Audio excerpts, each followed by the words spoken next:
درود رفقا. جالبه که بعضی غذاها بدون هیچ دردسری و فقط با چند قلم مواد ساده میتونن تبدیل بشن به یه طعم شگفت‌انگیز. غذای سریع و راحت دقیقاً همون چیزی که روزهای شلوغ لازم داریم. 2 عدد بادمجون پوستش رو بگیرید و طبق ویدیو ریز کنید. بریزید داخل یه ظرف، مقدار آب و نمک بهش اضافه کنید و به مدت 20 دقیقه بذارید کنار تا ترخی بادمجون گرفته بشه و بعد از 20 دقیقه از آب نمک خارج کنید. بادمجون رو خشک کنید. 2 عدد پیاز رو به صورت نگینی ریز میکنم. این غذا برای 3 نفر در نظر گرفته شده. شما به اساس تعداد نفرات باید مواد رو کم یا زیاد کنید. من اندازه ها رو هم در طول ویدیو میگم، هم داخل دیسکریپشن نوشتم. داخل تابه مقداری روغن کنجد ریختم که شما از هر نوع روغن سرخ کردنی دیگه که دوست داشتید میتونید استفاده کنید. بعد از داغ شدن پیازی که ریز کردم و میریزم داخل تابه، هم میزنم و میذارم تا پیاز سرخ بشه.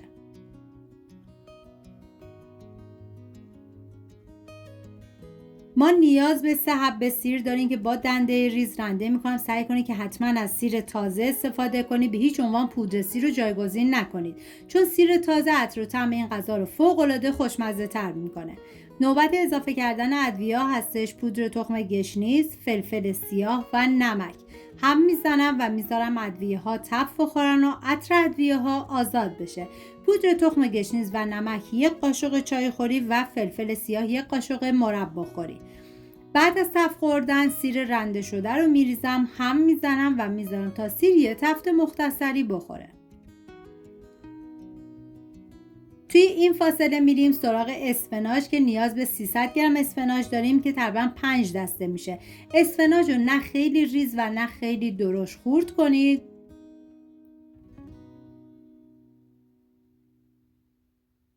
و بعد از خورد کردن به پیاز اضافه کنید.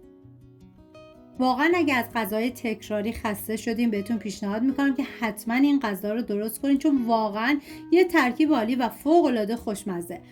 بعد از هم زدن سر تابه رو میذارم به مدت 5 دقیقه. بعد از 5 دقیقه یه هم میزنم و دیگه حرارت رو خاموش میکنم و میذارم تا اسفناج کاملا خنک بشه. بادمجون این غذا باید سرخ بشه. من برای اینکه از روغن کمتری استفاده بشه داخل ایرفرایر میذارم با دمای 180 به مدت 38 دقیقه.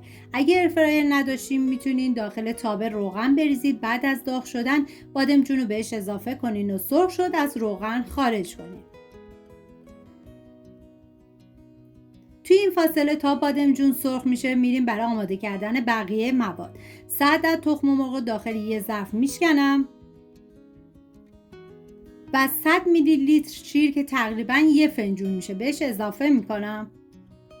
هم میزنم تا شیر و تخم مرغ با هم دیگه مخلوط بشن.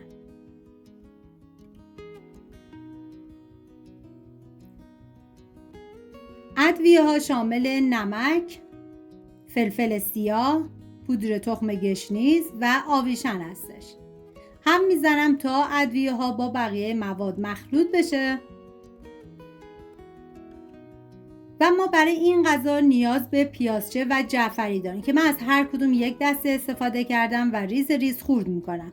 جذابیت این غذا توی روش پخت متفاوت شه و همین باعث میشه طعمش عمیق‌تر، نرم‌تر و خوش‌تر از هر چیزی باشه که انتظارشو دارین. از اون غذاست که وقتی یه بار امتحانش کنید توی لیست غذایی محبوبتون قرار میگیره.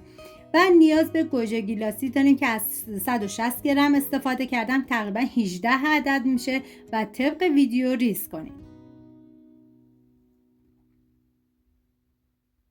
و حالا پیازچه و جعفری خورد شده رو به مواد تخم مرغی اضافه میکنم و 150 گرم آردم ما نیاز داریم. هم میزنم تا همه مواد با هم دیگه مخلوط و 1 دست بشن.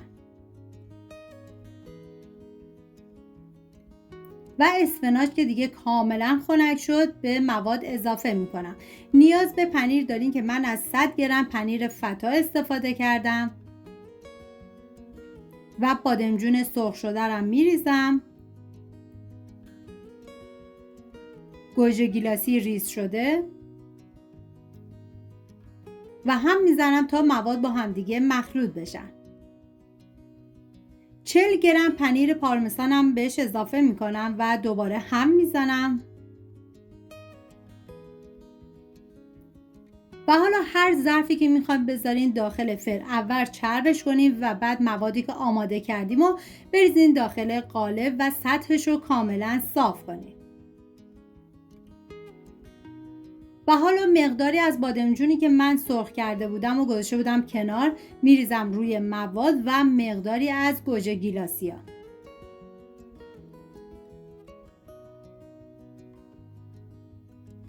و من از 100 گرم پنیر پیتزا استفاده کردم که شما میتونین از مقداری بیشتری هم استفاده بکنید که این دیگه کاملا سلیقه‌ایه. و بعد بذارید داخل فری که از قبل گرم شده با دمای 180 درجه به مدت 30 دقیقه. اگر این غذا براتون جذاب بود حتما یه بار امتحانش کنید. سریع و ساده، دقیقا همون طعمی که آدم رو غافلگیر میکنه. اگه دوست داشتین لایک و سابسکرایب فراموش نشه. سپاس از همراهی همیشگیتون. امیدوارم درست کنید و در کنار خانواده از خوردنش لذت ببرید. تا ویدیوی بعدی مراقب خودتون و خوبی هاتون باشید. تا درودی دیگر، بدرود.